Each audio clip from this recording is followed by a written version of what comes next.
그런데 왜 보아스가 이렇게 아무 남는 것도 없는데 이 일을 하고자 했을까요? 그것은 친척에 대한 책임감 때문이었습니다. 가까운 친척이 기업을 잊지 못하는 이 심각한 문제, 이것으로 인해서 고통당하고 마음고생을 하는 이 문제에 대해서 책임감을 가지고 돕고자 한 것입니다. 이 책임감 속에는 친족에 대한 희생적인 사랑이 담겨져 있습니다. 이것이 율법에 기록된 기업 무르는 풍습이 생기게 된 동기입니다. 기업 무르는 제도는 가까운 친척이 어려움에 빠졌을 때, 공공에 처했을 때 그것을 이제 친척이 대신해서라도 책임감을 가지고 이를 돕도록 하기 위해서 생긴 것입니다. 그냥 어려움에 빠져 있는데 문제를 해결할 수 없는데도 방치해 놓는 것은 사랑이 아닙니다. 어쩌든지 이를 이제 감당해주고 대신 자신이 희생해서라도 축복의 기업을 잇게 해주도록 한 것입니다. 현대에는 기업 무르는 자는 찾아볼 수 없습니다. 왜냐하면 요즘 기업 무르는 제도는 다 사라졌기 때문입니다. 누가 형이 죽었다고 해서 동생이 형수가 결혼해서 아기를 낳아줍니까? 그러나 희생적인 사랑으로 이제 친족을 돕는 분들이 있습니다. 기업 무르는 제도는 사라졌지만 그 기업 무르는 그 제도의 정신이 실현되고 있습니다. 예를 들어 봅니다. 대학로센터가 건축 역사를 감당할 때 대학로 교육자는 힘을 다해서 자신의 오병이어를 다 드렸습니다. 그러나 그것만으로 부족했습니다. 이때 해외에 계신 선교사님들이 어려움에 대해서 같은 가족의, 친족의 책임감을 가지고 사랑을 가지고 헌금을 하셨습니다. 선교사님들이 물질이 많아서 이렇게 헌금을 한 것은 아닙니다. 어떤 선교사님은 월급을 가불해서 헌금했습니다. 어떤 선교사님은 은행에 융자를 내서 헌금에 동참했습니다. 그리고 입당 예배 때는 해외에서 8분의 선교사님이 참석해서 함께 축하해 주러 오셨습니다. 많은 경비와 또 시간을 아낌없이 들여서 함께 이 사랑의 역사에 동참했습니다. 그리고 이제 사무엘 페트로 선교사님은 직장일 때문에 그때 오려고 했는데 못 와서 안타까운 마음을 갖다가 해가 지나기 전에 어쩌든지 대학로 센터에 신방을 하고자 이렇게 오셨습니다. 제가 물어보니까 직장일 오긴 왔는데 뭐 하냐니까 내일하고 모레 점심 식사만 하면 된다. 그래서 어떻게 그런 출장도 있냐. 그냥 건수 잡고 대학로센터에 와보고 싶어서 그렇게 했다고 말씀을 했습니다.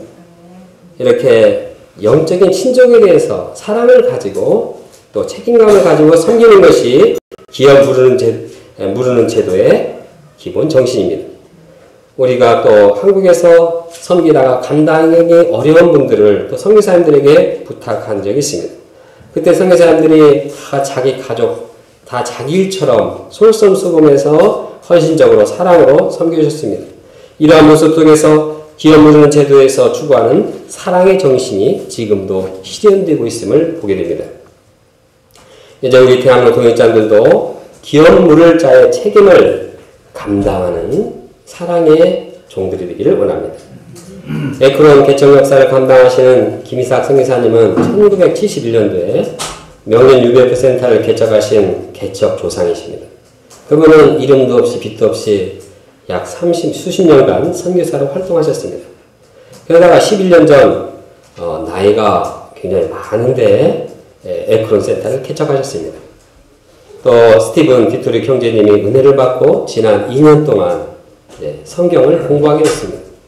그리고 지난 미국의 퍼듀 수양에 참석해서 선교사로서 자원을 했습니다. 그리고 본인이 한국에 가서 선교사로서 성장하기 위해서 훈련을 받고 싶다고 작정했습니다. 그러자 김이삭 선교사님은 이분을 오병이어를 드린 심정으로 대학로 센터에 보냈습니다. 김이삭 선교사님은 그가 성장해서 목자요 또 한국의 선교사가 되도록 도와달라고 우리에게 간곡하게 부탁하셨습니다. 여러 번 전화하고 또 이메일도 계속하고 있습니다. 그러므로 우리는 기업 무르는 자의 그러한 사랑과 책임을 가지고 이분을 사랑으로 섬기기를 원합니다. 그런데 우리가 섬겨야 할 영적인 가족은 이분만이 아닙니다. 본센터 장배도 선교사님은 UBF 유럽 지부장으로서 내년에 있을 유럽 국제 수양회를 진두지휘하고 있습니다. 장배도 선교사님이 이를 준비하다가 너무나 지쳐서 저에게 도와달라, 헬프미 하는 부탁을 여러 번 전화를 했습니다. 큰 행사를 하는데 다른 센터들의 도움도 받아야겠지만 모 센터인 대학로 센터에서 적극적으로 동역해 주기를 기도하고 있습니다.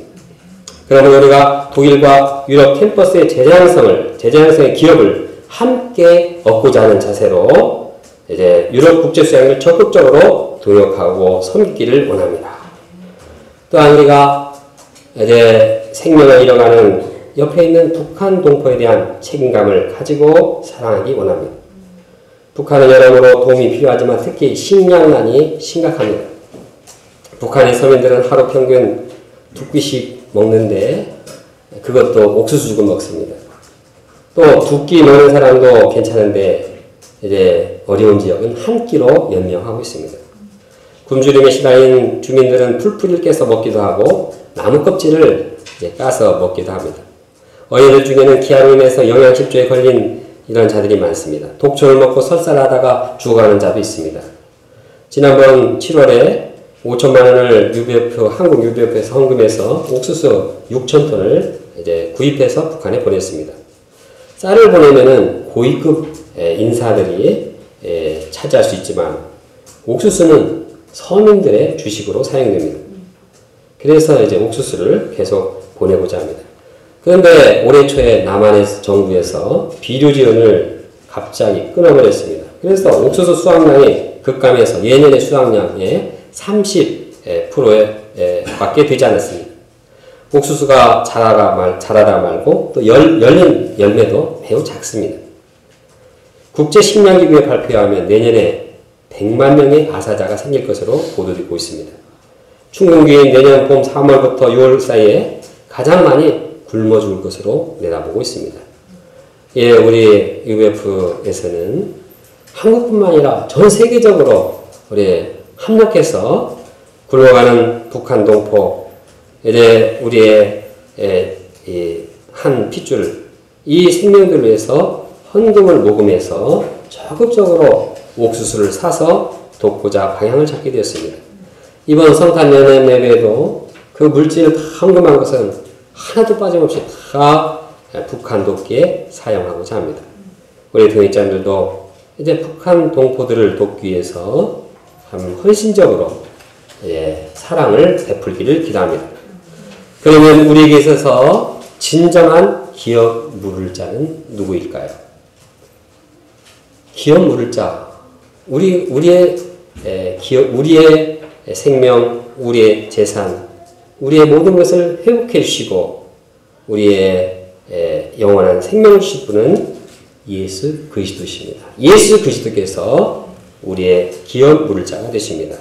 기업 물을 자를 영어로 보면 리디머라고 표현하고 있습니다. 우리말로는 구원자, 보호자라는 말입니다. 예수님은 기업 물르는 자, 리디머, 구원자가 되십니다. 과거 우리는 죄와 사단이 주는 독가살로 인해서 죽어야 했습니다. 우리는 죄로 인해서 허무한 인생, 또한 결국 멸망당할 인생을 살 수밖에 없었습니다. 우리 인생들뿐만 아니라 이 피조물들도 죄와 사단의 권세 아래서 탄식하고 있습니다. 로마서에 보면 자연 만물이 썩어짐의 종노릇하고 있다고 했습니다. 회복하기를 원한다고 기록되고 있습니다.